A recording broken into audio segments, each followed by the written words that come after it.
시작하겠습니다. 성도 여러분, 한 주간 잘 보내셨습니까? 먼저 저희들 예배 드리기 전에 오늘 또 주일 중보 기도에 대한 내용들을 보시고 먼저 함께 마음을 모아 좀 기도하는 시간들을 가지도록 하겠습니다. 기도하겠습니다.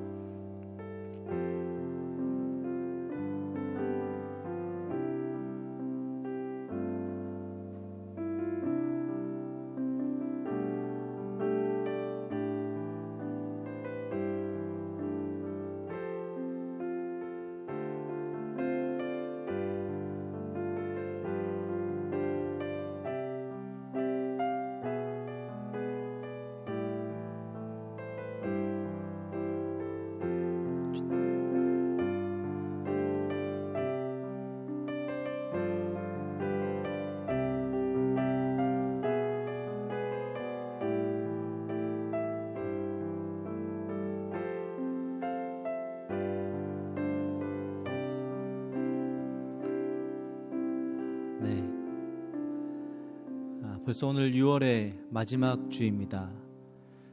이번 주는 나라와 민족을 위한 특별 예배를 저희들이 한 주간 드렸었는데요. 한 주간 이 나라와 민족을 많이 한번 생각해 보셨습니까?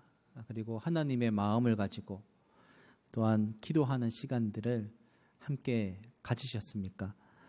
하나님께서 우리에게 화평의 사람이 되라고 하셨는데 오늘의 예배를 통해서도 다시 한번 화평의 사람으로 세워지는 그런 은혜가 있기를 간절히 소원합니다.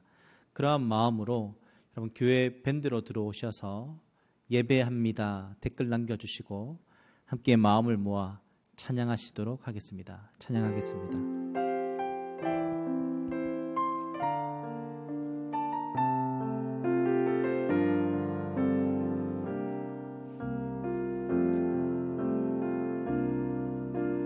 나는 하나님을 예배하는 예배자입니다.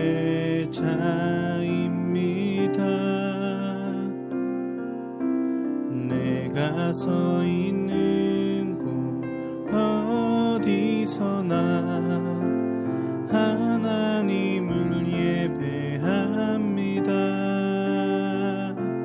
내 영혼 거룩한 은혜를 향하여 내 마음 완전한 하나님 향하여 이곳에서 바로 이 시간 하나님을 예배합니다.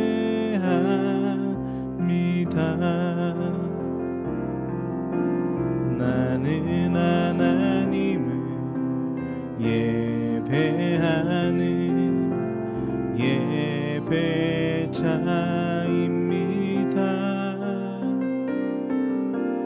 내가 서 있는 곳 어디서나 하나님을 예배합니다. 내 영혼 거룩한 은혜를 향하여 내 마음 완전한 하나님 향하여 이곳에서 바로 이 시간 하나님을 예배합니다. 이곳에서 바로 이 시간 하나님을 예배합니다.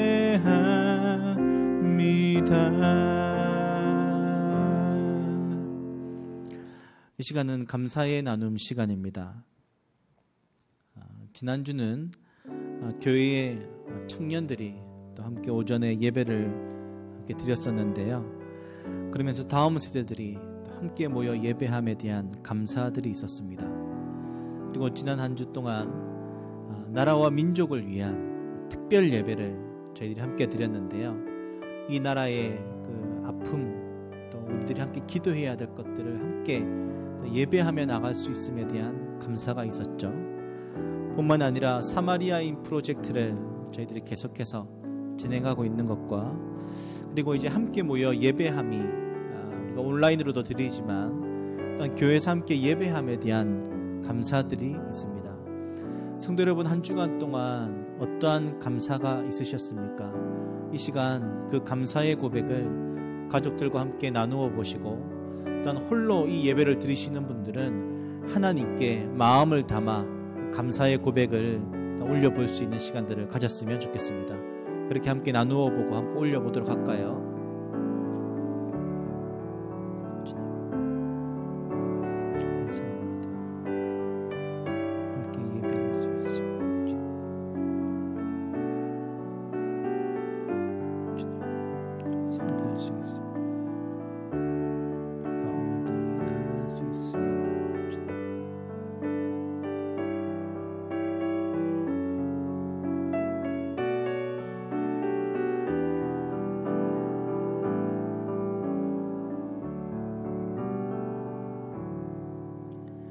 우리 감사의 마음을 모아서 우리 함께 사도신경을 고백하시도록 하겠습니다.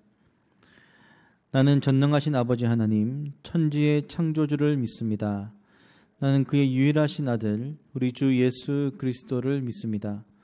그는 성령으로 잉태되어 동정녀 마리아에게서 나시고 본디오 빌라도에게 고난을 받아 십자가에 못 박혀 죽으시고 장사된 지 사흘 만에 죽은 자 가운데서 다시 살아나셨으며 하늘에 오르시어 전능하신 아버지 하나님 우편에 앉아 계시다가 거기로부터 살아있는 자와 죽은 자를 심판하러 오십니다. 나는 성령을 믿으며 거룩한 공교회와 성도의 교제와 죄를 용서받는 것과 몸의 부활과 영생을 믿습니다. 아멘.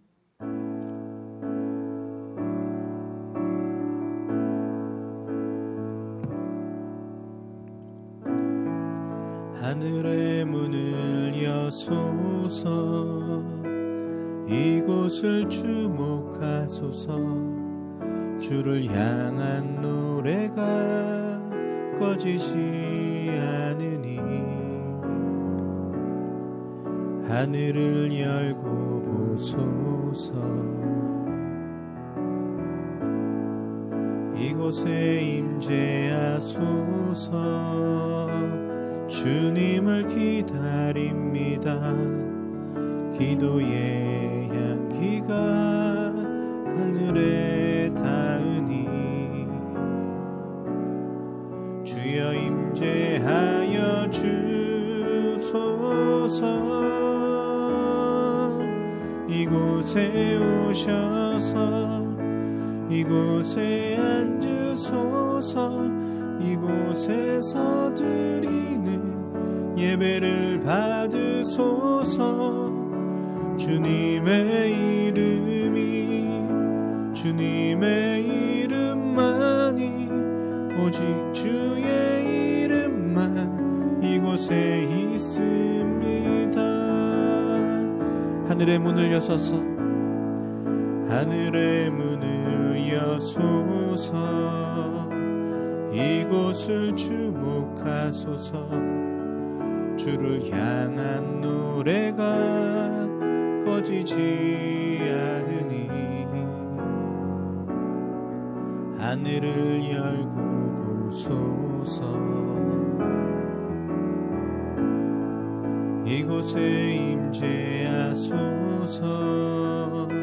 주님을 기다립니다. 기도의 향기가 하늘에 닿으니 주여 임재하여 주소서. 이곳에 오셔서 이곳에 앉으소서. 이곳에서 드리는 예배를 받으소서. 주님의 이름이 주님의 이름만이 오직 주의 이름만 이곳에 있습니다. 이곳에 오셔서 이곳에 앉으소서. 이곳에서 드리는 예배를 받으소서. 주님의 이름이 주님의 이름만이 오직 주의 이름만 이곳에 있습니다. 아멘. 우리 안에 주님의 그 강같은 평화가 임하기를 간절히 원하는 마음으로 우리 찬양 드리도록 하겠습니다.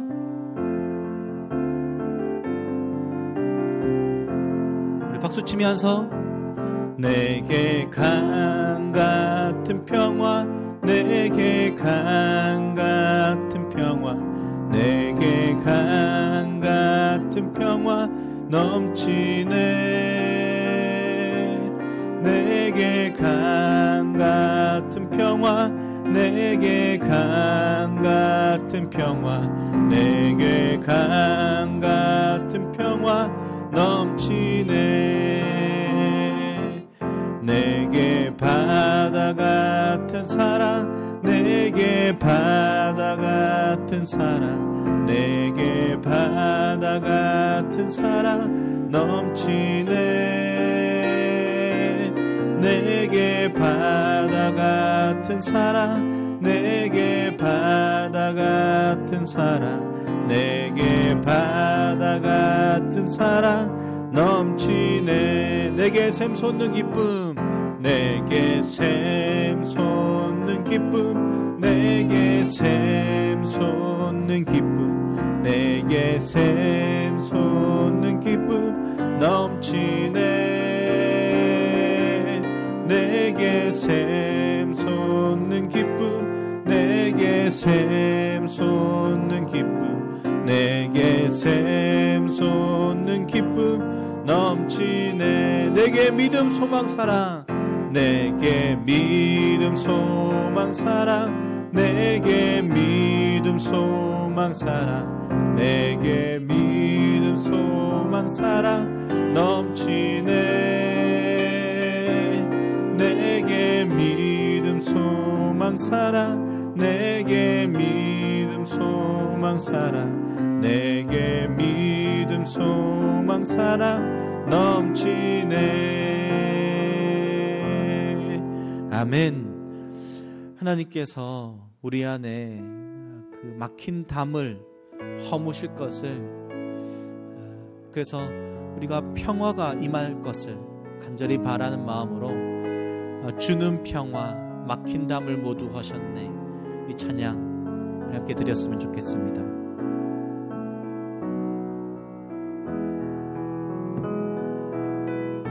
주는 평화, 막힌 담을 모두 허셨네. 주는 평화, 우리의 평화,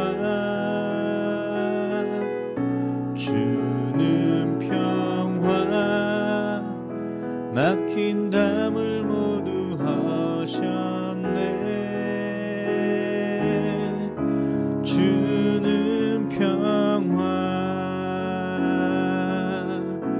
우리의 평화. 우리 처음부터 다시 고백합시다. 주는 평화, 주는 평화, 막힌 담을 모두 하셨네.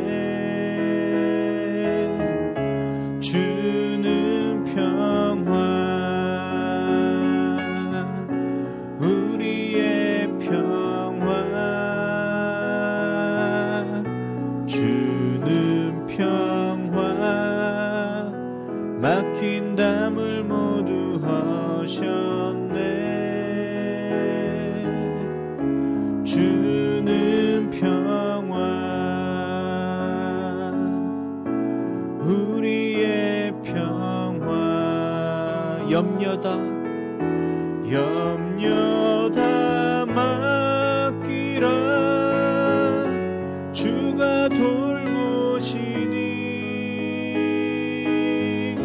주는 평화,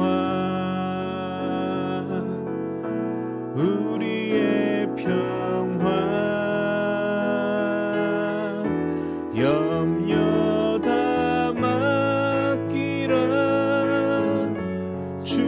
주가 돌보시니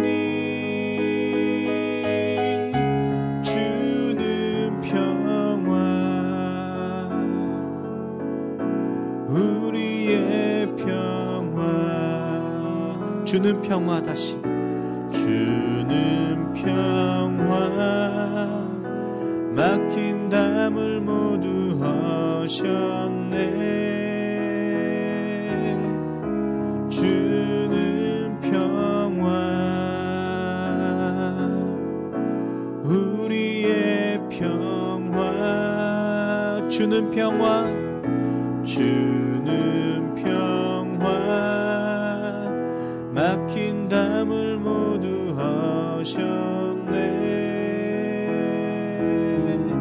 주는 평화 우리의 평화 염려다 맡기라 염려다 맡기라 주가 돌보시니 주는 평화 우리의 평화 염려다 맡기라 염려다 맡기라 주가 돌보시니 주는 평화 우리의 평화 우리 한번 이 시간에 한번 좀 마음을 모아 좀 기도했으면 좋겠는데요. 이번 한 주 이 나라와 민족을 위해서 저희들이 기도했잖아요. 하나님, 오늘 이 나라와 민족을 불쌍히 여겨주시고 이 분단의 71년의 이 아픔의 시간들이 우리 안에 더욱 하나님을 향한 기도로 나아갈 수 있는 시간들이 될 수 있도록 기도해 주십시오. 어떤 코로나의 확산들이 줄어들고 또한 백신 접종, 또 의료진들과 정부 방역 당국들을 붙들어 달라고 기도해 주시고 6월 성남 안나의 집 공동생활 가정을 위해 기도하고 있는데요. 이들을 위해서도 우리 한번 이 시간 마음을 모아 좀 기도했으면 좋겠고요. 계속해서 기도하고 있는 우리 박희령 성도님의 친정 아버님을 위해서 기도해 주시고 특별히 시은이가 오늘 원래 출국을 해야 되는데요. 돌발성 난청으로 인해서 부분적으로 왼쪽 귀가 잘 들리지 않는 일이 갑작스럽게 일어나게 되었습니다. 그래서 2-3주 정도 집중 치료를 하고 지금 출국을 계획하고 있는데요. 그 기간 동안 잘 회복할 수 있도록 치료받고 회복할 수 있도록 시은이를 위해서도 함께 좀 마음을 모아 좀 기도해 주시기 바랍니다. 시간 기도하겠습니다. 하나님, 이 시간 간절히 간구하며 기도합니다. 이 나라와 민족을 놓고 기도합니다. 주님 아버지, 함께 해주십시오.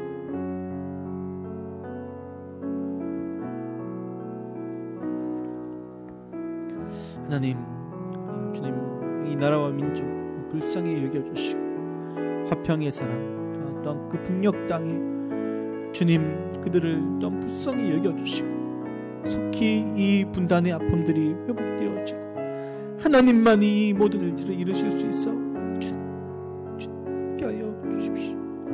하나님, 코로나의 상황들을 놓고 기도합니다. 붙잡아 주시고 인도하여 주십시오. 주님, 어려움이 없도록 방역당국과 또한 백신의 원활한, 또한 전 세계에 또다시 또한 델타 바이러스로 인한 또한 어려움들이 있다고, 이것으로 인해 주님 제2의 또한 코로나가 있지 않도록 주님께서 그 모든 것들을 좀 선하게 인도하여 주십시오. 성남 안나의 집을 위해 기도합니다. 주님, 그들을 불쌍히 여겨주시고 한 사람 한 사람 붙잡아 주시고 인도하여 주십시오. 박기령 선자님의 아버님도 또한 붙잡아 주시고 주님, 온전한 하나님의 회복과 치료가 있을 수 있도록 도와주시고 시은이의 돌발성 주님, 난청으로 인한 어려움이 있는데 주님 잘 회복되어지고 또한 출국 때까지 그 모든 것들을 선하게 인도하여 주십시오. 주님.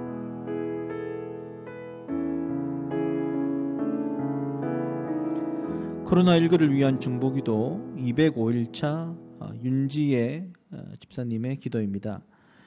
영광의 소망이신 주님, 코로나가 장기화가 되어 모두 지쳐가는 상황 속에서 저희의 시선이 그리스도께 온전히 향하길 원합니다. 죄악들로 얼룩져 하나님과 원수가 된 저희에게 친히 찾아오셔서 그리스도의 죽으심과 부활을 통해 하나님과 화해시키시고 거룩하고 흠이 없는 사람들로 저희를 세워주심에 감사합니다. 저희가 어떠한 상황 속에서도 믿음 위에 굳건히 서게 하시고 복음의 소망을 붙잡게 하소서. 한숲 공동체가 그리스도를 온전히 알고 그리스도 안에서 온전한 사람들로 설 수 있게 하소서. 섬김의 왕이신 주님, 저희가 머리 대신 그리스도께 붙어서 주님께서 주시는 사랑과 긍휼의 마음으로 이웃들을 바라보기 원합니다. 코로나가 지속되면서 열악한 환경에 처한 사람들은 더욱 어렵고 힘든 시간들을 보내고 있습니다. 한숲 공동체가 어둠의 사각지대에 있는 이웃들을 찾아가서 주님의 빛과 소망과 사랑을 나눠주는 공동체가 되길 원합니다. 주님의 마음으로 이웃들을 품고 섬기게 하소서. 절망 속에 있는 자들을 주님께서 만나주시고 몸과 마음을 온전히 치유하고 회복시켜 주소서. 열방의 통치자이신 하나님, 코로나는 상황 속에서 인간이 얼마나 나약하고 무력한 존재인지 보게 됩니다. 전 세계 곳곳에서 이런 절망적인 상황 속에서 모든 것을 다스리시는 주님을 찾고 바라보게 되는 영혼들이 많아지길 소망합니다. 백신이 개발되고 공급되게 하시니 감사합니다. 백신 개발자들에게 지혜를 주셔서 변종 코로나까지 예방할 수 있는 백신들이 잘 개발되게 하소서. 또한 백신 공급이 가난한 나라와 이웃들에게도 차별 없이 진행되길 원합니다. 계속해서 최일선에서 고생하는 의료진, 방역진들에게 주님의 특별한 은혜로 함께하여 주시고 백신이 부작용 없이 효과가 나타나 코로나가 종식될 수 있는 날이 속히 오길 소망합니다. 선교지에서 코로나 양성 판정을 받게 된 선교사님들 소식을 종종 듣게 됩니다. 여호와 라파 하나님, 선교사들에게 긍휼과 자비를 베풀어 주셔서 몸과 마음이 온전히 치유되게 하시고 주신 사명을 끝까지 잘 감당할 수 있는 은혜를 주소서. 사랑이신 예수 그리스도의 이름으로 기도합니다. 아멘.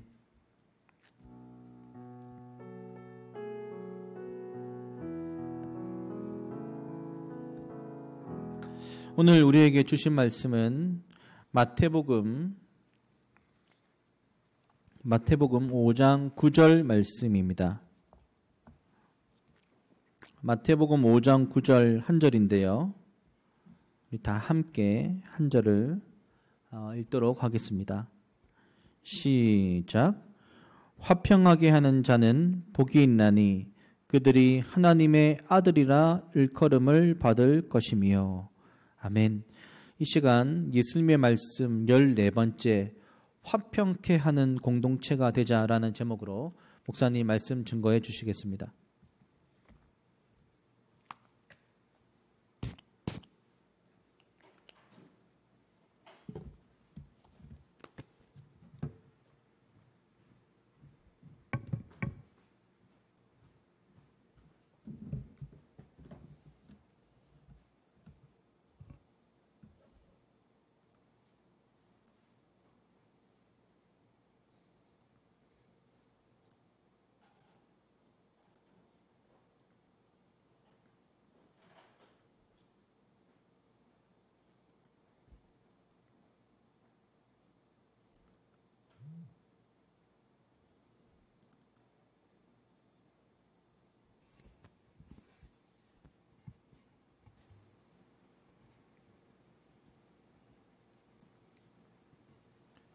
여러분 반갑습니다.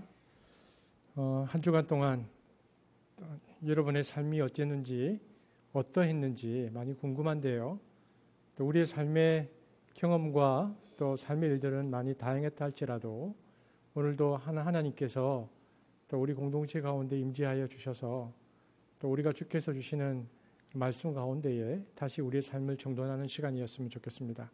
제가 기도하고 말씀 전하겠습니다. 사랑의 하나님 감사합니다. 오늘도 우리가 주의 말씀 앞에 섰습니다. 성령 하나님께서 이 말씀을 우리에게 깨닫게 하여 주실 때에 우리가 반응하게 하시고 또 이 말씀을 따라 하나님 나라를 살아갈 수 있는 우리 지체들 될 수 있도록 축복하여 주옵소서. 예수님 이름으로 기도합니다. 아멘. 여러분 이번 한 주간 동안 나라와 민족을 위한 특별 예배 잘 들으셨습니까? 금년은 6.25 한국 전쟁이 일어난 지 71주년이 되는 해이고요. 또 6.15 남북 공동성명이 발표된 지 21주년이고 4.27 판문점 선언 4주년이 되는 해이기도 합니다. 여전히 분단 상태를 극복하지 못한 이 나라 위에 주님의 은총이 함께 하기를 바라는 마음들이 있습니다. 제가 그 마음으로 말씀을 전하려고 합니다. 오늘 본문을 보면 예수님은 산 위에 모인 무리를 향하여 7번째 축복에 대하여 말씀하십니다. 당시에 폭압적인 로마의 치하에서 유대와 사마리아로 나뉘어서 증오와 원한으로 대립하고 있던 이스라엘 사람들에게 예수님은 화평케 하는 자, 즉 평화를 만들어내는 자가 참으로 복된 자라고 선포하고 계십니다. 그래서 화평케 하는 자라는 영어 성경에 보면 peacemaker라고 되어 있습니다. 즉 평화를 만드는 자는 복이 있다라는 말씀인데요. 평화를 만드는 자라는 주님의 말씀 속에는 아직 이 땅에는 진정한 평화가 없다는 사실이 전제되어 있습니다. 즉 예수님께서 이 말씀을 하실 때에는 이런 뜻으로 전하신 것이겠죠. 이 땅에는 참 평화가 없다. 그러니 너희는 평화를 만들어내야 한다. 이런 뜻입니다. 2000년 전에 이 말씀을 하틴산에서 들었던 팔레스타인의 제자들처럼 지난 시간 강대국들의 영향 아래 남과 북으로 나뉘어서 불신과 증오의 담을 높이 쌓아온 한반도의 그리스도인들은 특별히 예수님께서 오늘 말씀하셨던 이 7번째 축복을 누려야 오늘 본문 말씀대로 비로소 세상 사람들로부터 과연 하나님의 아들답다라는 일컬음을 받게 될 것입니다. 그래서 오늘은 예수님께서 말씀하셨던 이 화평케 하는 자, 평화를 만들어내는 자, 이 평화가 2000년 기독교 역사에 있어서 어떻게 적용되었는지를 역사적으로 살펴보고 이 분단의 땅에서 살고 있는 우리가 평화에 대해서는 어떤 자세를 취해야 하고 또 우리가 어떻게 적용하고 살아야 하는지에 대해서 살펴보려고 합니다. 여러분 BC 4년에 예수님이 오셨죠. 그리고 AD 30년에 예수님께서 죽으시고 부활하시고 승천하셨습니다.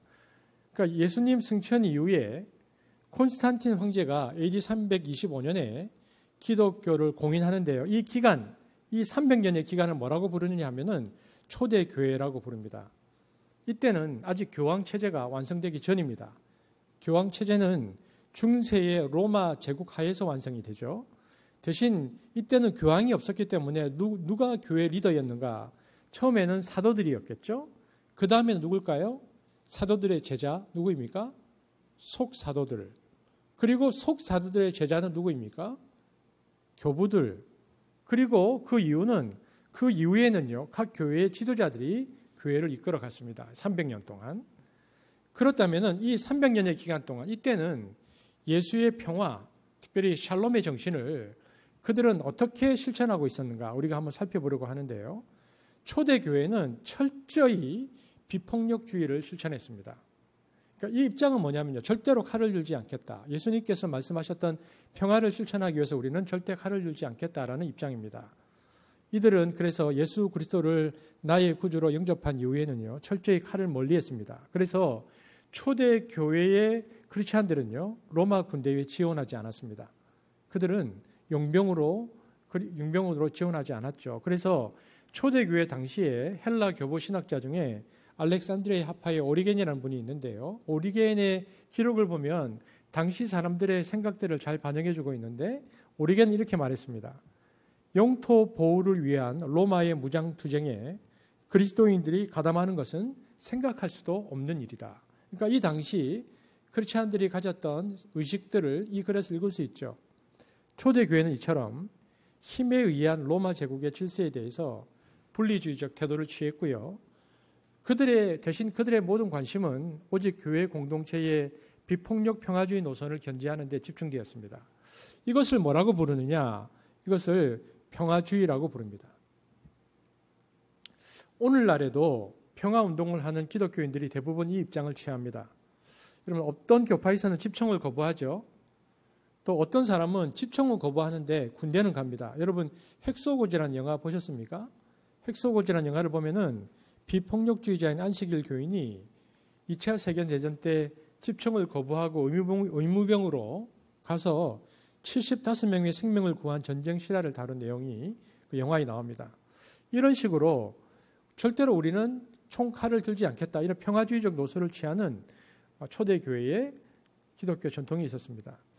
우리가 이 평화주의적 노선을 이야기할 때에 초대교회 역사 중에서 우리가 관심을 가지고 살펴봐야 할 것은요, AD 70년 로마에 의해서 예루살렘이 함락당할 때입니다.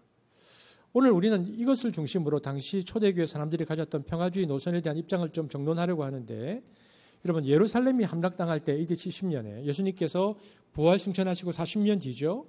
여러분, 그때 예루살렘에 있던 유대인들은요, 열심당과 동조해서 무장투쟁에 들어가잖아요. 그리고 어떻게 됩니까? 로마와 싸워서 모두 다 몰살당합니다. 당시 죽은 유대인의 숫자가 110만입니다. 여러분, AD 68년에서 AD 70년 2년 동안의 로마와의 전쟁에서 110만이 죽습니다. 그러니까 유대민족은 멸족당한 것입니다. 고대에 이런 잔혹한 전쟁은 없었습니다. 그리고 남아있던 유대인들은 다 포로로 끌려갔고요, 로마 시장에 노예로 팔렸습니다. 자, 그렇다면은 AD 68년부터 AD 70년까지 이 유대 전쟁 중에 유대인들은 110만이 죽었는데, 그때에 예수님을 추종하던, 유대인 말고 예수님을 추종하던 예루살렘에 있던 크리스찬들은 자기 민족이 로마와 독립투쟁을 하고 있을 때 어떤 태도를 취했는가입니다. 과연 그 당시에 기독교인들도 유대인들과 마찬가지로 열심당과 함께 반로마 투쟁에 들어갔는가?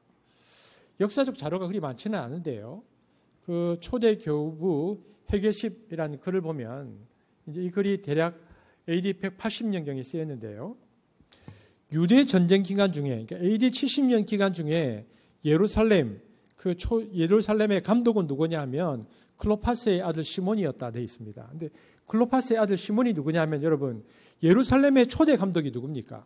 초대 리더가 누굽니까? 야고보죠. 야고보가 처형당하고 순교당합니다. 야고보가 죽은 다음에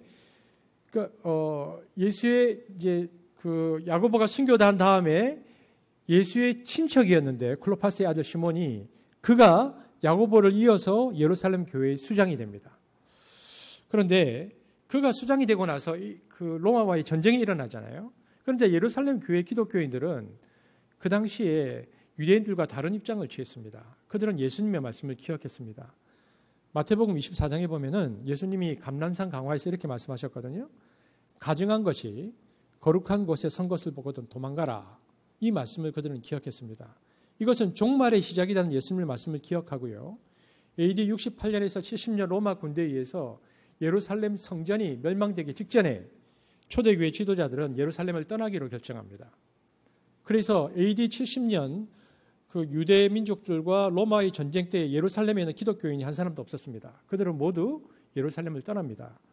이 사람들이 어디로 피난했냐면, 지도에 보면요, 요단 동편 여기 펠라라는 곳으로 피난하였습니다. 그들은 이곳으로 옮겨갔는데 지금 요르단 지역입니다.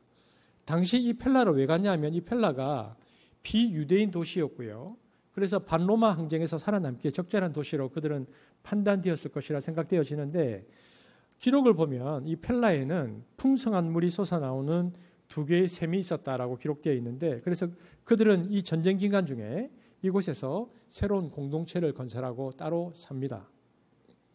이처럼 클로파스의 아들 시몬은 유대 전쟁 중에 펠라를 옮겨서 공동체를 이루고 있다가 예루살렘이 함락된 이후에요, 다시 이 공동체를 이끌고 예루살렘으로 되돌아옵니다.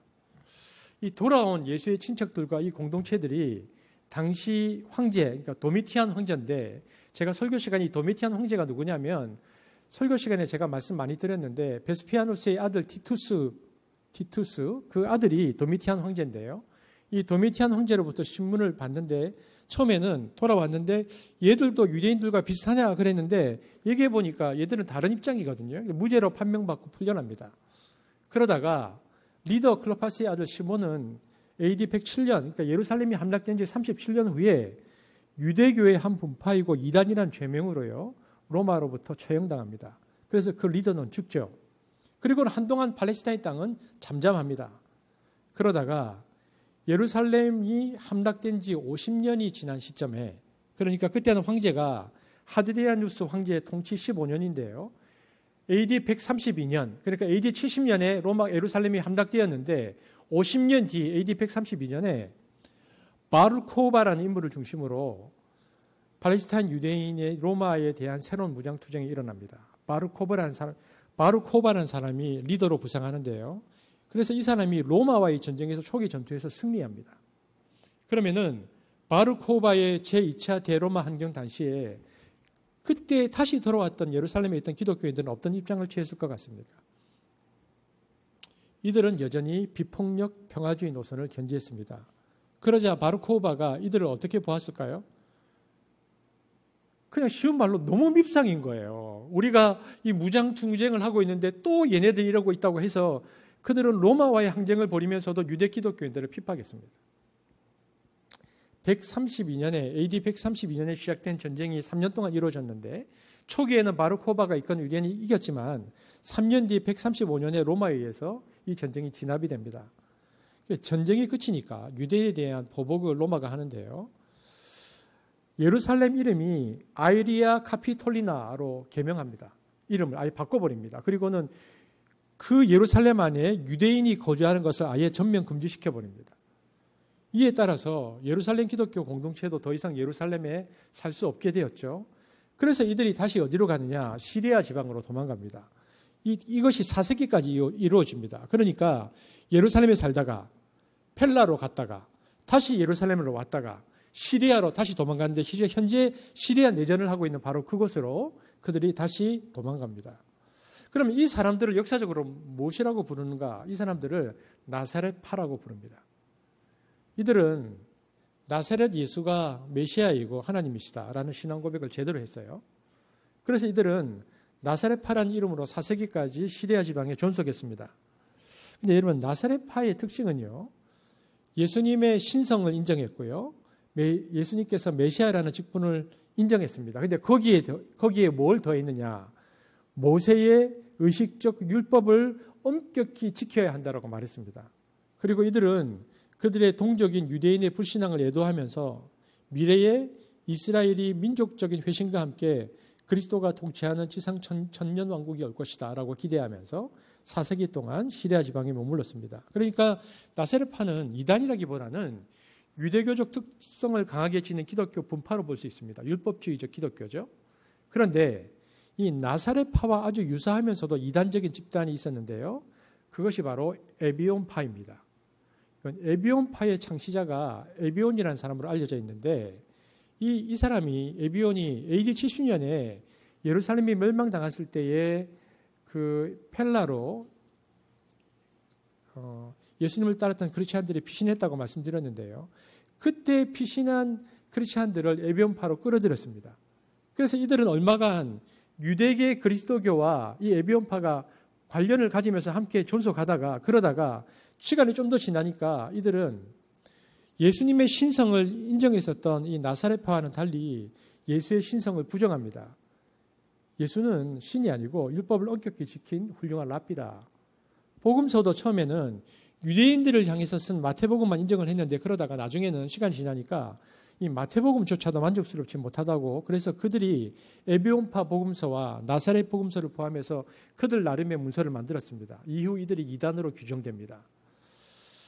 여러분, 한마디로 에비온파는 그래서 초대 기독교의 최초의 유대주의 이단이 되는데요. 굉장히 안타까운 비극이죠. 왜냐하면은 예수님의 친동생 야고보가 예루살렘 초대 감독이었잖아요. 이 사람이 누구냐면 야고보서를 쓴 사람이잖아요. 그런데 그의 제자들로부터 시작된 예루살렘 교회에서 역사상에서 첫 번째 이단의 분파가 나왔습니다. 굉장히 안타까운 역사적 사실이죠. 그리고 초대 교회는 대부분 유대인 중심이 아니라 바울을 중심으로 한 이방인 공동체로 정통성이 넘어갑니다. 이것이 이제 초대교회 역사인데, 이처럼 이 초대교회 기독교는 예수님의 평화를 실천할 때에 이 평화주의자라는 노선을 철저히 지켰습니다. 이것이 평화주의 노선에 예수님의 말씀을 실천하려고 하는 첫 번째 적용점이었죠. 그런데 시간이 지나자 초대교회를 지날 즈음에요, 기독교 이름으로 칼을 드는 것을 정당화하는 신학이 하나 나옵니다. 평화주의와는 반대되는 것인데요, 이것을 정당전쟁론이라고 말합니다. 이 이론은 죄를 억제하고 평화를 회복하는 수단이 칼과 전쟁임을 주장했고요, 국가의 권력 행사를 그래서 아주 긍정적으로 바라보았는데, 우리가 잘 아는 어거스틴에 의해서, 초대 교부 어거스틴에 의해서 제일 처음 주창되었고요, 16세기 칼빈도 이 입장을 취했습니다. 그러니까 354년에 어거스틴부터 16세기 칼빈까지 이 정당 정쟁론이 1000년 동안 초대교회를 지나서 중세까지 이어져 옵니다. 여러분, 이 이론은 뭐냐면요, 우리가 잘 아는 대로 AD 313년에 황제 콘스탄틴은 밀라노 칙령을 이제 반포하거든요. 그러니까 밀라노 칙령이 뭐냐면, 지금까지 로마가 300년 동안 기독교인을 핍박했는데 모든 반기독교적 칙령들을 다 철회하고 이제는 기독교인들에게 아무런 제한도 받지 않고 마음껏 종교 행사를 할 수 있다. 이게 AD 313년의 밀라노 칙령입니다. 그러니까 기독교가 로마의 정식 종교가 되었죠. 기독교가 로마에 여러 종교가 있었는데 그 중에 하나 정식 종교가 되자 수많은 귀족들이 예수를 믿게 됩니다. 그리고 밀라노 칙령이 있은 다음에 한 70년쯤 지났죠.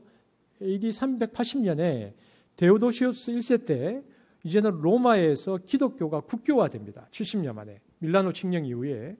그러자 황제를 포함해서 로마 전체가 이제는 예수님을 믿게 되어지고 나라가 기독교 국가가 되죠. 이때부터 기독교는요, 주류 종교가 됩니다. 지배자들의 종교가 되는데, 이 사람들이 국가의 고위 관리이고요. 이 당시에 예수를 믿었던 사람들이, 황제를 포함해서 고위 관리이고 황제이기 때문에 그들은 국가를 책임져야 할 위치에 있었던 사람들이 이제는 기독교를 받아들인 것입니다. 그리고 그들은 굉장히 경건한 신앙인이었습니다.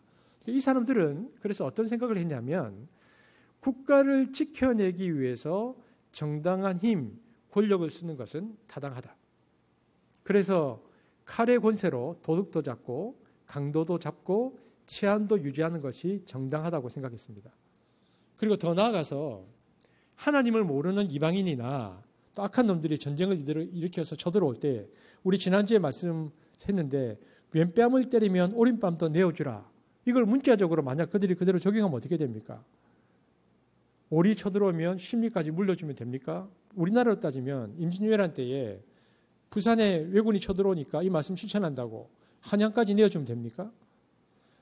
한 국가가 힘이 생겨서 다른 국가를 강도처럼 쳐들어와서 죽이고 빼앗고 포로수용소에 집어넣고 히틀러처럼 막 괴롭힐 때 어떻게 할 것인가?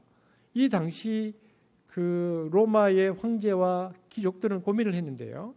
이때에 어거스틴이 생각한 것이 뭐냐면, 국제사회에도 하나님의 정의가 있다라는 것을 생각했습니다. 그러므로 다른 나라가 강도처럼 쳐들어오면 일단 지켜야 한다. 이것은 정의를 실현하는 것이다. 그러므로 침략 전쟁이 아니고 방어 전쟁은 정당한 전쟁이라는 이론을 어거스틴이 정돈한 거죠. 그리고 이제는 상대방의 무력을 빼앗아서 그 악한 일을 더 하지 못하도록 하고, 그리고 더 나아가서 그들을 교화시켜서 하나님의 백성으로 만들어야 하는데, 이를 위해서는 정당한 힘을 가져야 국제사회의 평화를 지켜낼 수 있다라고 생각했습니다. 이게 어거스틴이 생각했었던 정당 전쟁론입니다. 그러니까 예수님의 평화를 지키기 위해서는 이렇게 실천해야 한다라고 정돈을 한 것이죠. 여러분, 이 입장에 따르면은 기독교인이 검사도 돼도 되죠. 판사가 돼도 되고 경찰이 돼도 되고 군인이 되는 거 다 인정이 됩니다. 그래서 살인을 저지르는 사람을 향해서 뭐라고 얘기합니까? 30년, 무기징역 50년 이런 식으로 판결을 내려도 무방한 것입니다. 왜냐하면 국가 공권력을 제대로 사용해서 하나님의 정의를 실현하는 것은 궁극적으로 평화를 지켜내는 것이다 라는 입장이기 때문에 그렇습니다. 그래서 지배하는 폭력이나 혹은 그것에 반해서 저항하는 폭력은 거부하지만 정의로운 세상을 위해서 사용하는 정당한 힘은 괜찮다라고 그들이 본 거죠. 그럼 여기서 말하는 정당한 힘을 뭐라고 부릅니까? 제가 설교 시간에 가끔씩 말씀드리는데 이것을 공권력이라고 부르기도 하고요. 퍼블릭 파워라고 부르기도 하고 또 영어로 포스라고 말하기도 합니다. 포스는 뭡니까? 우리가 영화에 보면 델타 포스 이런 게 많이 나오는데 이게 뭡니까? 군대의 힘, 검찰의 힘, 경찰의 힘, 교도관의 힘 이런 건데요. 이처럼 법에 의해서 절차에 의해서 통제가 가능한 힘이 공권력입니다. 그러니까 힘을 가지고 있으면서도 군대 같은 경우에는 내부의 질서와 규율이 있잖아요. 그러니까 이 내부의 규율과 질서가 있는 이 힘을 가지고 정의를 실현하는 도구로 이 힘을 쓰는 것은 평화를 지키는 것이기 때문에 문제가 없다라는 입장입니다. 하지만 통제력이 없으면 이 힘이 뭐가 됩니까? 바이오런스, 폭력이 된다는 것입니다. 그러므로 힘이 폭력으로 변하지 않도록 하면서도 그러나 이 정당한 힘을 사용해서 국제적인 강도의 힘을 억제하고 제재하고 그런 짓을 못하게 해야 한다는 것. 그래서 기독교 공동체가 정의를 위하여 칼의 권세를 사용하는 것은 정당하다. 그래서 정당 전쟁론을 말한 것이죠. 이처럼 어거스틴 이후에 이 중세 교회까지요. 이 초대 교회와 달리 조건에 따라서 무력 사용을 신학적으로 정당시했습니다. 이것이 정당 전쟁론입니다. 이 이론은 어거스틴과 칼빈에 의해서 완성이 되어서 오늘날도요. 온 세계의 정의와 평화를 이루는 한 방식으로 자리를 잡았습니다. 이것은 이런 거죠. 악랄한 인권 범죄나 전쟁을 일으킨 범죄자들에 대해서 국제 정의를 실현하기 위해서 힘을 사용하는 것. 그러니까 정당한 그 힘은 사용해도 좋다는 이론입니다. 이것이 세계의 평화를 지키는 방식이다. 따라서 국제 평화를 위해서 평화 유지군을 창설하고 독재자들이 권력을 가지지 못하도록 그 정권을 해체하고 전쟁을 해서라도 막아야 한다. 이것이 국제법 이론입니다. 그래서 국제사회에서도 하나님의 정의를 위해서 예전 유럽에 이런 일이 있었죠. 그 유고 사태 같은 게 보면 인종청소했었던 사람들 국제법에 의해서 제소되어서 평화유지군이 작동했는데요. 그래서 그 정권을 해체시켜버리는데 이것이 평화를 이루는 방식이다라고 생각한 것이죠. 이것이 정당 전쟁론의 한 예죠. 이것이요. 중세 4세기부터 15세까지 중세 1000년을 지배한 사상입니다. 따라서 중세 교회는 예수님의 평화를 적용할 때에 초기 기독교와는 달리 조건에 따라서 무력 사용을 신학적으로 정당화했습니다. 그러다 보니까 이제는 그것이 좀 오버하니까 어떤 일이 일어났습니까? 기독교 국가가 뭘 했죠? 십자가를 앞세워서 이제는 이교 국가를 침략하고 심지어는 기독교 국가들 사이에서도 전쟁이 끊이지 않았습니다. 심지어 교회들이 신학적 차이를 이유로 전쟁에 뛰어들었던 기록이 이 1000년의 역사에 수두룩합니다. 그러니까 평화를 선포하고 평화의 세상을 위해서 십자가를 졌던 이 하틴산의 예수님의 가르침이 이제는 교회 안에서 무시되거나 왜곡된 것은 교회사의 매우 아픈 기억입니다. 여러분, 무력 사용의 결과가 얼마나 안타까운 결과를 가져다 주는지 역사는 이를 증명하는데요. 여러분, AD 10세기경에 교황 우르바누스 2세가 십자군 전쟁을 선포하는데 십자군 전쟁이 200년 동안 됩니다. 한 8차례 이상, 그보다 훨씬 더 많이 있었지만 큰 전쟁은 8차례 이상 200년 동안 있는데요. 이들은 칼을 사용하는 것을 정당시하고요. 전쟁을 일으켰죠. 그래서 200년 가까이 이슬람 세계하고 전쟁을 합니다. 그러니까 예수의 원수 사랑을 칼로 실현하려는 뒤틀린 생각이 난 결과였는데 그래서 여러분 그 결과가 어떻게 됐습니까? 200년 동안 전쟁에서 이슬람과의 십자군 전쟁이 끝났습니까? 여러분 놀랍게도요. 이 전쟁이 지금까지 1000년이 지났는데 지금도 이 전쟁은 계속되고 있습니다. 그러니까 소위 말하는 이때부터 서방 세력과 아랍은 서로에게 적대적이고 대립적인 관계로 들어섰습니다. 그 대표적인 게 9.11 테러입니다. 9.11 테러와 이라크 전쟁은 지금도 이 전쟁이 계속되고 있다는 것을 우리에게 말해주는 것이죠. 탈레반에 의한 9.11 테러에 대해서 이것은 정당한 방어 전쟁으로서의 명분은 있었지만은 그것이 탈레반이나 테러 배후자들만 친 것이 아니고 전쟁이 확전되어서요. 이라크 전쟁 같은 경우는 특별한 혐의점이 없었는데도 침공했고 그래서 서방 세계와 이슬람 세계의 거대한 전쟁으로 확전되었습니다. 제가 이번 주에도 보니까 지금 이라크에서 지금 핵 문제로 또 좀 시끄럽던데요. 그 이후로 우리는 그래서 인류 역사상 지금 두 번째 십자군 전쟁을 치르고 있다고 보면 됩니다. 우리가 살고 있는 이 21세기가 1000년이 지나고 20세기에 이르러서도 우리는 또다시 이슬람 세계와의 전쟁을 하고 있는데, 그러니까 예수님의 이 평화를 칼로 적용하려고 했었던 이것은요, 이 십자군 전쟁이 지금까지 끝나지 않는 것을 보면 이것이 문제가 있다는 것을 알 수 있습니다. 그래서 지금은 이제 언제 테러가 터질지 몰라서 늘 불안한 가운데 불신, 의심, 증오, 폭력으로 꽉 차 있는 게 중동 사회입니다. 너무 불안해서 못 사는 거죠. 항상 신경을 곤두세우고 살아야 하는 일상생활이라는 것이 정상적인 사고를 가로막거든요. 불안정한 평화 속에서 산다는 것이 얼마나 어려운 일인지 모릅니다. 여러분, 1000년이 넘도록 이 전쟁은 계속되고 있습니다. 이것이 예수님께서 말씀하셨던 이 평화가 2000년 기독교 역사에 있어서 적용되었던 두 가지 방식입니다. 그러니까 뭡니까? 첫 번째는 평화주의, 두 번째는 뭐였다고요? 정당 전쟁론. 이것은요, 2000년 역사에 보면 상황에 따라서 서로 통용이 되었는데 이 두 가지가 다 옳습니다. 그러나 이 둘 중에 근본적으로 더 옳은 것은 무엇일까요? 역사를 보면 칼 들고 싸우는 것과 십자가의 순교적 모델 중에 무엇이 더 큰 영향을 미쳤는가? 후자입니다. 그러니까 십자가를 들고 나가는 것, 이것을 어린 양 이론이라고 부릅니다. 제물로 죽는 어린 양처럼 평화주의를 선택한 사람들은 전쟁에서 그냥 죽잖아요. 그런데 이들의 죽음을 통해서 오히려 그 악한 상대방의 악함과 비도덕성을 온 세계에 드러내고, 그 결과 그 핏소리를 들으신 여호와께서, 마치 아벨이 땅속에서 부르짖는 그 핏소리를 들으신 여호와께서 심판하시는 것처럼 여호와께서 심판하신다. 이것이 총칼 들고 싸우는 방식보다 더 역사를 바꾸는 결정적인 것이다 라는 것을 우리가 볼 수 있습니다. 그래서 산자의 재앙을 통해서 역사가 바뀌는 것이 아니라 죽은 자의 피 흘림을 통해서 역사가 바뀐다. 왜냐하면 산자보다 죽은 자가 더 위대하니까. 왜? 죽어서 하나님 앞에 계속 호소하니까. 의인들의 핏소리, 순교자들의 핏소리를 들으시고 하나님이 때가 되면 바꿔버리시는 것입니다. 그래서 사도행전 1장 7절에 보면 이런 말씀이 있죠. 한번 같이 읽어볼까요? 시작. 이르시되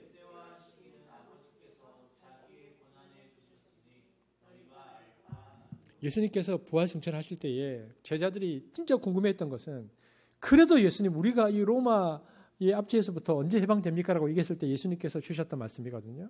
그러니까 뭐냐면, 때가 되면 악한 자의 악을 물리치신다. 그것을 믿음으로 너희들은 바라보고, 아직 캄캄하고 변화가 일어나지 않는 것 같아도 끊임없이 십자가 반식 순교적 재앙을 하면, 이것이 이제 울며 씨를 뿌리는 건데, 이것이 역사에 하나님의 평화와 또 정의가 실현되는 방식이라는 거죠.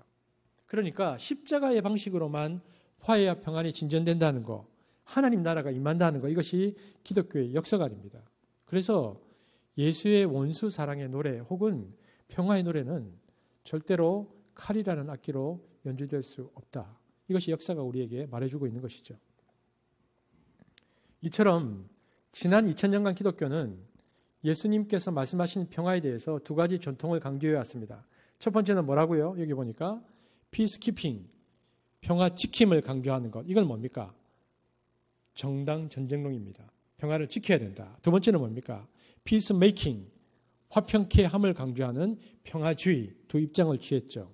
그런데 앞에 이 정의론, 정당 전쟁론은 국가 폭력에 대해서 맞서는 이 저항 폭력의 정당성을 지지하므로 이게 역사적으로 시민민주주의 혁명을 지지하게 되고요. 국가 저항권 사상이, 국민 저항권 사상이 여기서 나옵니다. 그 결과 유럽 사회가 군주제를 벗어나서 시민민주주의 사회를 형성하게 되는 계기가 됩니다. 반면에 이 평화주의는 19세기에서 20세기까지 이어진 1, 2차 세계대전을 통해서 어떠한 전쟁도 예수의 이름으로 정당화시켜서는 안 된다는 입장을 분명히 알게 되어지죠. 그러나 20세기, 21세기에 들어오면서는 좀 바뀝니다. 그러나 핵무기의 등장 이후에는 이 두 입장이요, 상당 부분 서로 합리하는 방향으로 흘러갑니다. 이 입장을 뭐라고 부르느냐? 이것을 핵평화주의라고 부릅니다. 이 입장에는요, 비록 잠정적으로는 핵 보유를 묵인하지만 핵 사용은 절대 해서는 안 된다라고 말합니다. 왜냐하면 핵무기는요, 정당 전쟁론의 도구가 될 수 없다는 겁니다. 왜 핵무기가 정당 전쟁론의 도구가 될 수 없는가? 여러분, 폴 램지와 제임스 터너 존스 같은 현대학자들이 전쟁이 수행되었을 때의 한 국가의 공격 행위가 정당화될 수 있는 전쟁 조건 7가지를 만들었습니다. 이 정당 전쟁론 7가지 이론인데요. 첫 번째, 여기 보면 정당한 원인이 있어야 된다.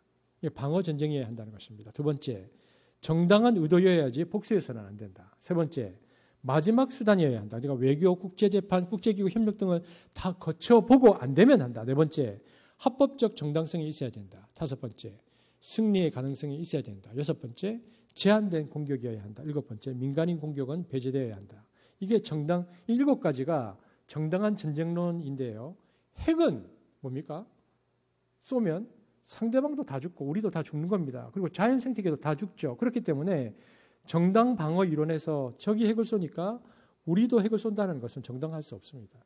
그렇기 때문에 기독교 윤리에서는 이것을 뭐라고 부르느냐? 이것을 핵평화주의라고 부릅니다. 핵의 문제에 있어서는 우리는 무조건 모든 핵을 거부한다. 그래서 여러분 비핵화는요, 기독교인의 기본적인 윤리입니다. 이것이 실현되어야 됩니다. 여러분 한반도 있잖아요. 즉 북한과 남한만이 아니라 온 세계의 비핵화, 이것이 우리 기독교의 윤리입니다. 따라서 우리 그리스도인들은요, 현 시점에서 북한 핵의 폐기를 위해서 노력해야 됩니다. 할 뿐만 아니라 북만 핵을 폐기해야 되는가, 동북아의 핵 폐기 더 나아가서 전 지구촌의 핵 폐기를 위해서 우리가 기도하고 애써야 합니다. 왜냐하면 우리가 얘기했지만 정당 전쟁의 정당성이 확보되지 않은 유일한 전쟁이 시작된 것인데 이것은 어떤 것으로 인정이 안 된다는 것입니다. 그래서 오늘날 전 세계에서 핵 감축 비핵화 운동은 세계 기독교 운동의 핵심 운동이 되었습니다. 그래서 이 핵 시대에 살아가는 우리 기독교인이 추구해야 할 기도 제목이 뭔가? 그것은 비핵화입니다. 전 세계의 비핵화를 위해서 우리는 기도해야 하는 것입니다. 핵 공포 시대에 사는 기독교인의 윤리, 이것이 비핵화이죠. 그렇다면은 이 전쟁과 핵의 위험이 언제나 도사리고 있는 한반도에서 교회와 그리스도인들이 예수님께서 말씀하시는 이 평화를 구축하기 위해서 우리가 해야 될 일은 무엇인가 하는 거죠. 평화주의와 정당 정쟁론, 그리고 21세기에 들어와서 이제는 비핵화까지 왔는데요. 그렇다면 한반도에 살고 있는 우리는, 그리고 분단의 71주년을 맞이하고 있는 우리는 예수님께서 말씀하신 이 평화를 어떻게 구축해야 할 것인가? 성경에 보면 화평은 성령의 열매 중 하나라고 말합니다. 갈라디아서 5장 22절, 23절 보겠습니다. 시작. 오직 성령의 열매는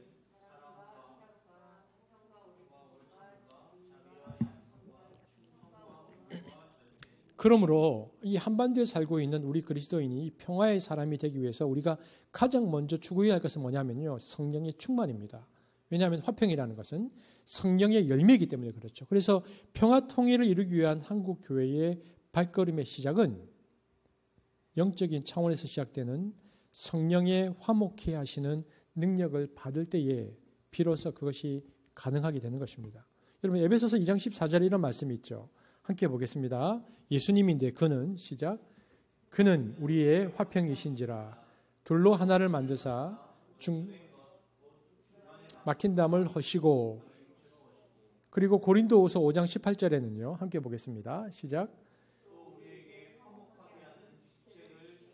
그러므로 그리스도인은 죄사함의 은총으로 이 십자가에서의 공로로 하나님과의 화목을 누릴 뿐만 아니라 예수를 통해서 온 평화로 안에는 예수님의 영원한 생명이 풍성하고요. 밖으로는 성령의 은총과 성령의 열매가 흘러나와서 사람들을 만날 때마다 세상의 분열과 고통을 극복하는 이들이 되어야 한다는 것입니다. 여러분, 예수 믿고 성령 받아서 병 고치고 돈 버는 게 중요한 게 아니고 화평케 하는 복이 중요합니다. 한민족을 살리는 복음은 그래서 평화의 복음이어야 합니다. 기복적이고 이기적인 신앙생활을 넘어가야 이 민족을 살릴 수 있는 화평의 직책을 우리가 감당할 수 있습니다. 저는 제가 89년도에 군대를 갔거든요. 제가 군대를 갈 때에 제 다음 세대는 군대를 안 갈 것이다 생각을 했었습니다. 근데 30년이 지났는데 여전히 우리 자녀들은 군대를 가고 있죠. 너무나 긴 시간 우리는 평안이 없는 땅을 배회하고 있습니다. 그러므로 평화가 없는 땅 속에 살면서 무뎌진 우리 마음을 어루만져 주시고, 그리고 이제는 포기하고 싶어지는 가물거리는 사랑의 심지에 불을 붙여주시는 성령 하나님의 은혜가 우리들에게 필요합니다. 상한 갈 때도 걷지 않으시고 꺼져가는 등불도 끄지 않으신다는 하나님께서 평화를 염원하는 우리의 이 가녀린 꿈을 붙들어 주시기를 우리는 소망해야 하는 것입니다. 그러나 우리가 그것이 아주 가녀린 꿈이긴 하지만 그럼에도 불구하고 우리에게 소망이 있는 것은, 그것은 남북이 하나 되는 것은, 그리고 남북이 하나 되는 꿈은 평화를 염원하는 이들의 꿈이기 이전에 분열된 세상을 치유하려는 하나님의 꿈임을 믿기에 우리는 기도하게 되었습니다. 여러분, 이번 주 가정 예배를 드리시면서 함께 한번 보았던 말씀인데요. 에스겔 37장 17절 한번 볼까요? 보겠습니다. 시작. 그 막대기들을 서로 연합하여 하나가 되게 하라. 내 손에서 둘이 하나가 되리라. 보십시오. 하나님께서 에스겔 선지자에게 뭐라고 말씀하셨냐면, 하나님은 내 손에서, 그러니까 선지자의 손에서 둘이 하나가 될 것인데, 이 내 손이 오늘날 곧 교회의 손입니다. 그러니까 교회의 손을 통해서 나누어진 것을 하나 되게 하시겠다고 주님께서 말씀하셨습니다. 하나님께서 말씀하셨습니다. 남북 교류에 수많은 손들이 있죠. NGO도 있고 정부도 있고요. 그러나 남북 교류의 수많은 손들 중에서 하나님께서 친히 손을 얹어주시고 축복해 주시는 유일한 손은, 그래서 바로 교회의 손이라는 것을 믿습니다. 하나님은 성령의 생기를 받은 자들의 손을 통해서 진정으로 하나 되는 일이 일어나게 하실 것이라고 에스겔 선지자를 통해서 말씀하셨습니다. 이 약속을 신뢰하고 우리에게 성령, 즉 화평케 하는 영을 넘치도록 부어주시기를 기도하고, 그래서 남북이 서로 공생하는 평화를 위해서 쓰임받기 위해 우리는 지속적으로 기도할 필요가 있습니다. 그런 차원에서요, 한국교회는 이제 6.25를 전쟁 기념일이 아니라 민족 화해의 날로 선포할 필요가 있습니다. 그리고 민족 화해의 주일로 지키는 교회가 의외로 많아요. 그리고 교회는 민족 화해의 주일을 지킴으로 역사의 부름 앞에 선 그리스도인으로서 어떻게 반응하는 것이 옳은가를 신앙으로 고백해내야 되는데, 서로를 증오하고 살리게 했던 참혹한 6.25 전쟁을 민족 화해의 날로 삼는 것은요, 십자가를 죽음의 상징이 아니고 부활의 상징으로 삼는 기독교 전통과 너무나 잘 어울리는 모습입니다. 왜냐하면 기독교는 역설의 종교잖아요. 고난을 영광으로, 절망을 희망으로, 죽음을 부활로 바꾸는 하나님의 역설이 계시된 그 선포된 종교가 기독교이거든요. 그래서 분단을 고착화시킨 참혹한 전쟁 기념일이 민족 화해의 생명샘으로 바뀔 수 있도록 교회는 이제부터라도 이 날을 민족 화해의 날 혹은 민족 화해의 주일로 선포할 필요가 있습니다. 비록 평화의 불빛은 가물거리고 있지만, 그러나 화해와 평화의 꿈은 결코 포기되어서는 안 됩니다. 예수님께서 오늘 우리에게 말씀하셨잖아요. 저는 남북의 당국자들이 평화의 용기를 조금 더 내었으면 좋겠다라는 소망이 있습니다. 갈등이 없을 수 없겠죠. 피차 서운한 것도 분명히 있을 겁니다.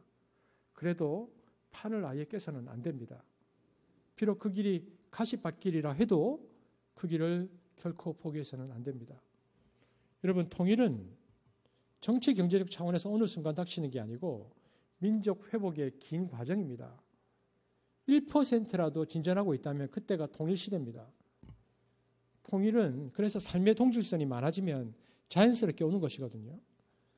우리가 평화를 선택하고 조금씩 진전해 가면서 민족의 동질성이 많아지면요, 마침내 막혔던 샘이 터져나오는 역사가 분명히 나타날 것이라고 믿습니다. 그러므로 세상 끝까지 화평케 하는 자로서의 삶을 실천하는 우리가 되기를 우리는 성령 안에서 기도하고 간구해야 하는 것입니다. 우리가 오늘 예수님께서 말씀하셨던 이 본문 앞에 섰는데요, 세상이 뭐라고 하든 간에 의사들이 생명을 살리는 일에 헌신하는 것처럼 평화가 위협받고 있는 이 나라를 살리기 위해서 우리는 그래서 이 나라와 민족을 위해서 기도해야 하는 것입니다. 이번 주에 김태형 목사님께서 나라와 민족을 위한 기도에 예쁘게 그 그림을 넣어줬는데요. 1989년 베를린의 겟세마니 교회에서 일어났던 평화의 기도 운동과 특별히 동동네에 있었던 라이프치 성 니콜라스 교회의 오려 평화 기도회가 독일 통일의 물꼬를 튼 것처럼 우리 가운데서도 이 나라와 민족을 위한 이 기도가 일어나기를 우리는 소망해야 하는 것입니다. 하나님 나라와 평화가 임하기를 간절히 기도했던 그들의 기도를 통해서 하나님은 독일 통일을 선물로 주셨거든요. 화해의 근원인 예수님의 피가 이 땅에 풀어짐으로 샬롬의 나라인 하나님 나라가 무엇보다 남북 화해가 시작된다는 것을 우리는 알아야 하는 것입니다. 우리가 그런 관점으로 마태복음 5장 9절을 한번 다시 보겠습니다. 이제 말씀을 맺으면서요. 예수님께서 말씀하신 것이 역사를 지나서 오늘날 우리가 어떻게 해야 하는가의 관점인데 마태복음 5장 9절 다시 한번 읽어보겠습니다. 시작. 화평하게 하는 자는 복이 있나니 그들이 하나님의 아들이라 일컬음을 받을 것이며 피스메이커로 우리는 부름을 받았습니다. 남북한 7천만 동포들로부터 우리 그리스도인들이 하나님의 아들이라 일컬음을 받기에 합당한 자격을 갖추기 위해서는 이 경직될 대로 경직되어 버린 남북의 분단 상황 속에서 결례를 화목케 하는 직책을 잘 감당해야 합니다. 분열과 시기, 배신과 증오, 미움과 고통, 그리고 다툼과 전쟁으로 서로의 피를 흘린 이 참혹한 땅 한반도에 예수 그리스도의 피로 세워진 교회에서 그래서 하나님의 사람, 평화의 사람이 수없이 일어나서 이 땅에 평화의 씨를 뿌리고 갖고 가는 일들이 우리 시대에 일어나야 합니다. 무엇보다도 우리 다음 세대들이 이 평화의 영으로 충만해져서 민족과 나라를 살리는 리더로 세워줘야 하는데 저는 한숲에 있는 다음 세대들이 미움을 거절하고 하나님의 평화를 선언하는 다음 세대로 우뚝 서기를 주의 이름으로 축복하고 한숲이 그 일들에 쓰임받기를 주님의 이름으로 다시 한번 축복합니다. 기도하시겠습니다. 하나님 감사합니다. 화평케 하는 자는 복이 있다. 주께서 말씀하셨습니다. 하나님 이 땅의 교회가 그리고 한숲이 이 하나님의 평화의 나라가 이 땅에 오기 위한 도구로 쓰임받기를 원하고 우리가 하나님 앞에서 또 한숲이 다음 세대를 평화의 사람으로 세워가는 일에 쓰임받도록 우리를 그렇게 사용하여 주옵소서. 예수님 이름으로 기도합니다. 아멘.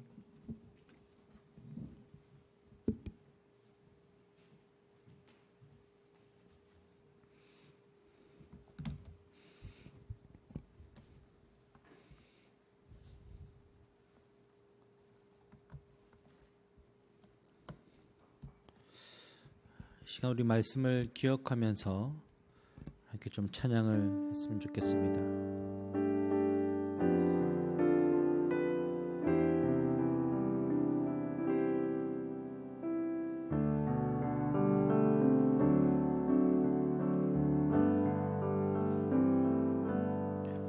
내 맘에 한 노래 있어 나 즐겁게 늘 부르네 이 노래를 부를 때에 큰 평화 임하도다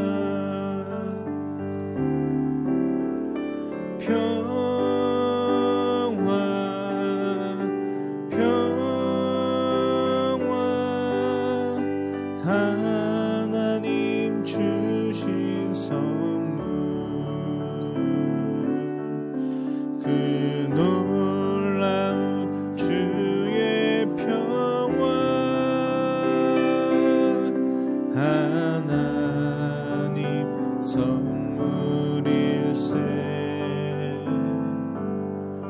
주 십자가 지심으로 날 구원해 주셨으며 주 예수님 고난받아 나 평화 누리도다 평화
주신 선물 그 놀라운 주의 평화 하나님 선물일세 이 평화를 얻으려고 주 앞으로 나아갈 때 주 예수님 우리에게 이 평화 주시도다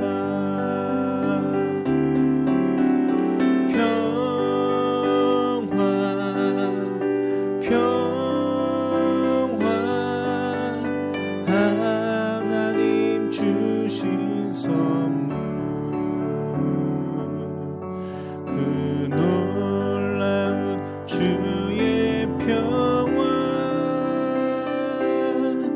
하나님 선물일세.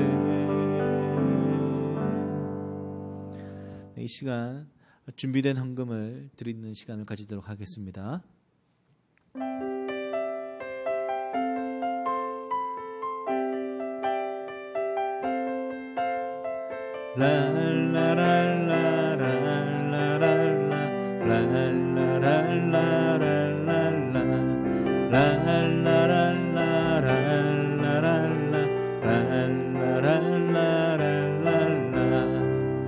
내게 있는 모든 것을 아낌없이 드리네 세상 모든 것 다 변해도 변하지 않는 주의 사랑 주의 크신 은혜 우리에게 주시고 저희로 날마다 찬송하게 하소서 주께 드리네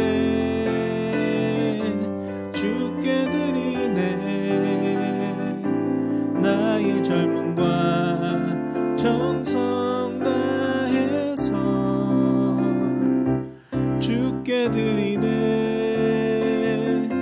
주께 드리네 나의 젊음과 정성 다해서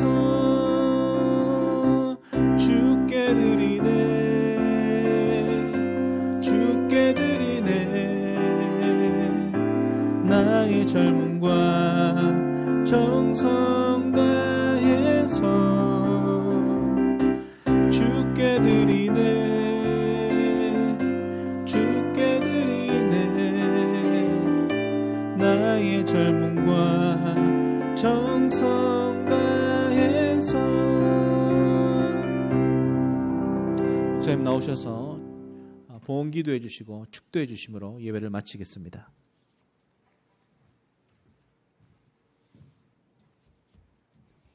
하나님 감사합니다. 오늘도 우리 사랑하는 지체들이 하나님께 나와 예배하며 물질로 봉헌합니다.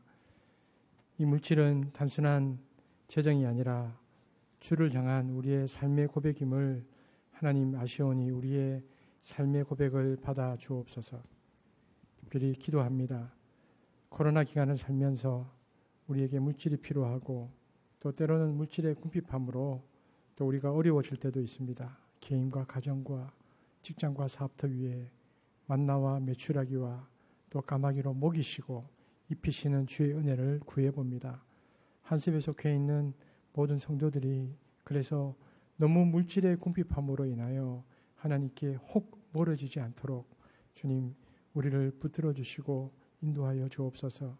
그러나 우리에게 주께서 무엇을 주시든 간에 자족하며 감사하는 마음 주시고 또한 하나님께서 주시는 것을 믿음으로 고백하며 주의 나라와 의를 위하여 마음껏 흘려보낼 수 있는 한습이 될 수 있도록 그래서 재정에 정직하고 또한 재정을 믿음으로 고백해내는 한습이 될 수 있도록 하나님 우리를 그렇게 사용하여 주옵소서. 이 시간에 우리 자녀들과 또 우리 사랑하는 지체들과 가족들을 축복하겠습니다. 지금은 우리 주 예수 그리스도의 은혜와 하나님의 사랑과 성령의 교통하심이 화평케 하는 자와 공동체로 살기를 원하는 우리 모두에게 지금부터 영원토록 함께 계실지어다.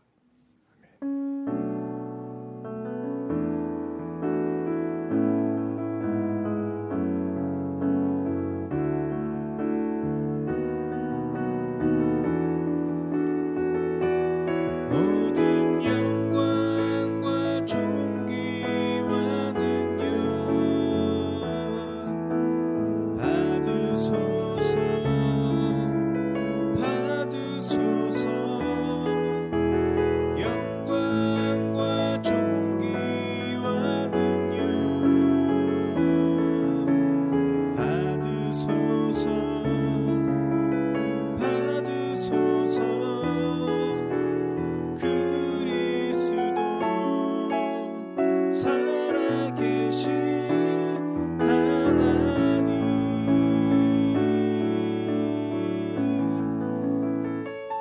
네, 예배를 마쳤습니다. 지난 주간에 주일날 청년들이 교회에 왔었거든요.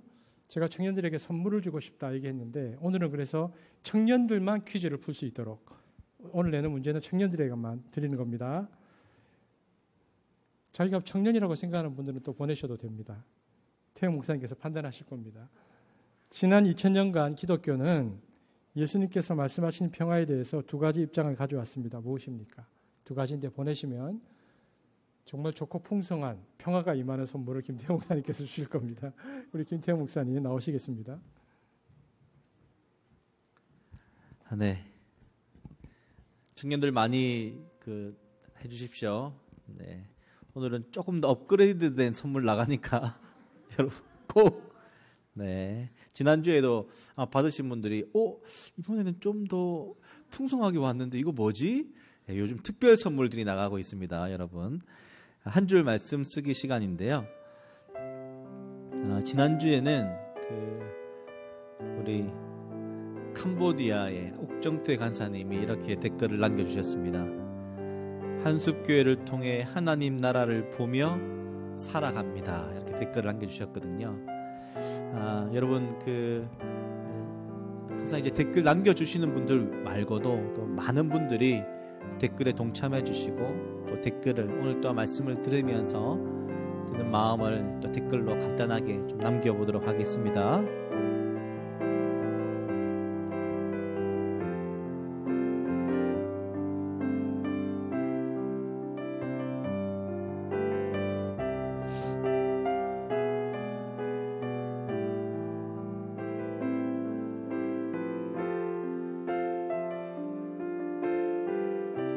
네, 성도 소식을 좀 알려드리겠습니다. 저희가 함께 기도할 때에 우리 최시은 우리 청년 이제 돌발성 난청 이제 그런 병으로 지금 잠깐 치료를 받고 회복돼서 다시 미국으로 이제 출국을 해야 되니까요.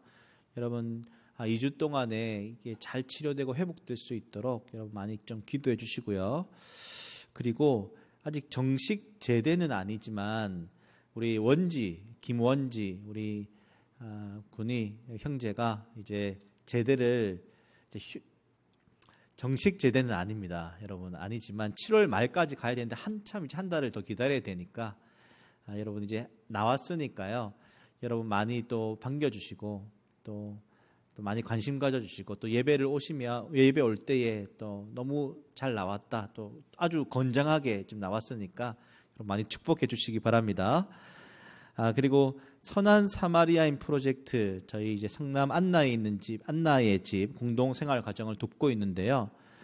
지난주에 이제 댓글까지 포함해서 총 177개의 댓글과 지난주 39만 원에 또 나눔 헌금이 들어와서요. 총 56만 원에 저희들 이 나눔 헌금이 모였습니다. 그리고 월요일에는 서상진 우리 집사님께서 또 기도를 올려주셨는데요. 오늘까지 여러분 들어오는 이 또한 재정과 모든 것들은 이곳으로 전달되니까요. 여러분 마음을 모아주시고 또 이들을 위해서 또 다음 주 월요일에 또 기도가 올라갈 때 마음을 모아 꼭 기도해 주시기를 바랍니다. 그리고 다음 주는요, 맥주 감사 주일입니다. 지난 6개월, 2021년도 6개월 동안에 대한 감사의 고백을 여러분 함께 좀 드렸으면 좋겠고요. 그리고 그 감사의 마음을 또 헌금으로 준비해 주셔서 맥주 감사 헌금을 다음 주 주일에 드려주시기 바랍니다. 그리고 마지막 광고, 특별히 다음 주는 맥주 감사 주일이면서 성경 퀴즈 대회가 있죠. 와! 여러분 다음 주 성경 퀴즈 대회 여러분 열심히 지금 준비하고 있습니다. 그래서 11시 오전 11시에는요. 초등부 이제 유치부부터 초등부, 중고등부, 청년까지 온 가족들이 이 예배에 참여해 주시고 또 함께 하는 귀한 은혜의 시간들, 또 축복과 또 기쁨이 있는 시간들이 될 수 있기를 간절히 바랍니다. 그러면 준비된 영상 마지막으로 보시고 우리 예배를 마치도록 하겠습니다. 그러면 다음 주에 봐요. 안녕.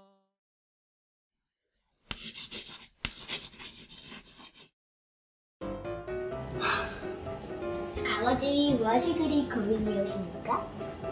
수지야, 오늘 성경 퀴즈 대회 문제 내는 걸 영상을 찍어야 되는데 엄마는 자기는 못한다고 집을 나가버리고 오빠는 믿기진 않은데 자꾸 바쁘대. 오빠가 바쁘네요?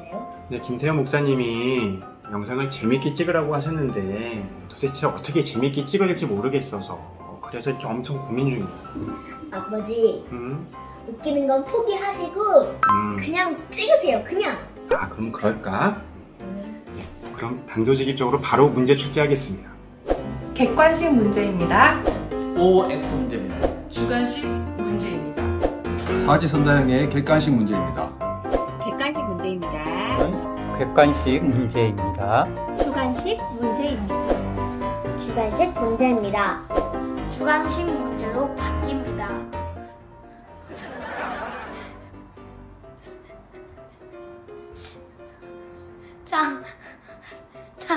창세기